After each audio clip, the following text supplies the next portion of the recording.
저는 경제정의 실천 시민연합에서 토지주택위원장으로 활동하고 있는 조정은입니다. 예, 아이고 참 오랜 시간 이제 경청했고요. 저는 이제 우리 그 사회가 청년과 서민들에게 이제 주택 공급을 통해서 어떤 것을 줄 것이냐 이걸 좀 고민해봐야 될 것 같습니다. 이제 집을 사서 자산을 너도 불려라 이런 관점이냐 아니면 정말 살 수 있는 집을 마련해 줄 것이냐 이런 게 굉장히 중요하다는 생각이 드는데 지금 여태까지의 그 설계는 모두 집을 사서 자산을 불려라 이런 방식이었다고 생각이 되고요. 그러다 보니까 지금 이제 여태까지 계속 강조하셨던 그런 실거주 그 어떤 실수요자, 뭐 그 실수요자 실거주 1주택에 대한 그런 여러 가지 혜택들이 어떻게 보면은 이 부동산에 대한 어떤 그 투자나 구매를 모두 다 거의 사실 저는 부동산을 모두 다 투기라고 생각하거든요. 100% 사실 실거주라고 하더라도 왜냐하면 어떤 집을 살 것인지를 결정을 하는데도 이제 경제적인 선택이기 때문에 그리고 아까 이제 최초의 그 진민 교수님께서 2022년도에 왜 그렇게 착공량이 비아파트 착공량이 줄었느냐 이제 대통령께서 물어보셨는데 똑같이 그 저렴한 주택이 많이 공급이 됨에도 불구하고 별로 사려고 하지 않습니다. 그러니까 비아파트 다세대 주택은 이제 평균적으로 가격 수준을 보면은 제가 통계를 한번 봤더니 한 3억이 안 되거든요. 아파트는 훨씬 더 비쌉니다. 평균 아파트 가격은 12억, 15억 이렇게 지금 이야기하고 있는데 다세대 빌라 가격은 3억이 안 되는데도 불구하고 거기에는 이제 시장에 진입하고 있는 수요가 없기 때문에 지금 사실은 공급이 안 되는 것입니다. 원자재가 오르고 뭐 이런 여러 가지 이유가 있겠지만 가장 중요한 이유는 그 시장에 공급을 하더라도 소화해 줄 만한 수요가 없기 때문이고요. 그 수요가 없는 이유는 바로 이제 1주택자에 대한 과도한 여러 가지 혜택들 때문에 수요가 아파트에만 쏠리고 있고 실수요자들이 정작 이제 돈이 되지 않는 자산으로서의 가치를 갖고 있지 않은 그런 주택에는 이제 수요가 지금 몰리지 않고 있기 때문에 임대인들에 대해서도 이제 다주택자에 대한 여러 가지 지금 정부에서 이제 규제를 발표하고 있다 보니까 다주택자도 살 수 없는 집이 되고 실수요자들도 살 수 없는 집이 되고 그러다 보니까 사실은 여기가 공급이 안 되는 이유는 지금 수요가 없기 때문입니다. 그러면 이 수요를 도대체 어떻게 채울 것이냐? 이걸 무슨 임대 그 주택에 대한 어떤 정책의 좀 전환으로 이제 할 것이냐?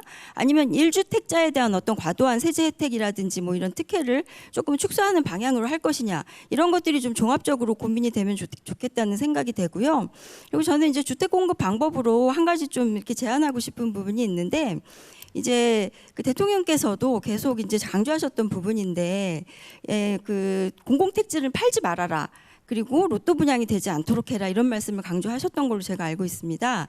그런데 이제 그 우리나라는 또 그 이렇게 수용권이라는 강제 수용권이라는 그런 강력한 행정권을 발동해서 그 이렇게 택지를 공급하는 그런 지금 구조를 가지고 있는데 그런 공공택지를 이용해서 토지를 민간에 매각하지 않고 건물만 민간에 분양하는 토지임대부 방식을 이제 저희는 계속 주장을 해왔습니다.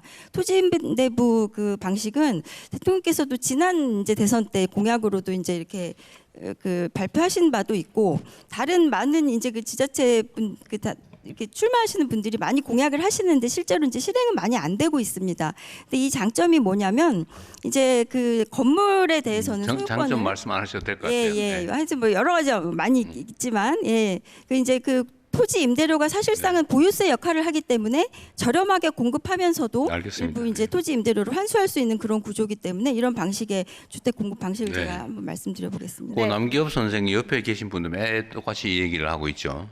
우리도 사실 검토를 많이 해봤습니다. 네. 잠깐만.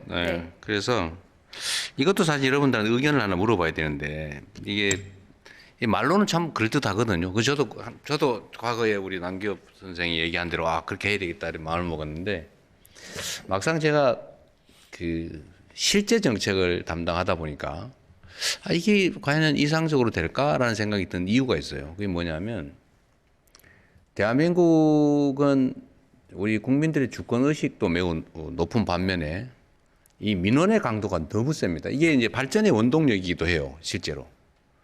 근데 어떤 일이 벌어지냐면 실제로 분양한 바가 있잖아요, 서울시에. 그때 누가 이명박 대통령 때 했던가? 이명박 예, 뭐 대통령 때 그때 보금자리 했죠. 주택 강남 세곡에서 일부는 가 있습니다. 완전 분양을 하고 일부는 토지를 임대하면서 분양한 게 있어요. 있는데 나중에 세월 지나고 난 다음에 보니까 가격이 거의 비슷해졌어요. 왜 그렇게 되냐? 사람들 속에 확신이 생겼습니다. 이거 언젠가는 내가 이 땅도 분양받을 수 있어. 그 확신이 생기는 것 같아요.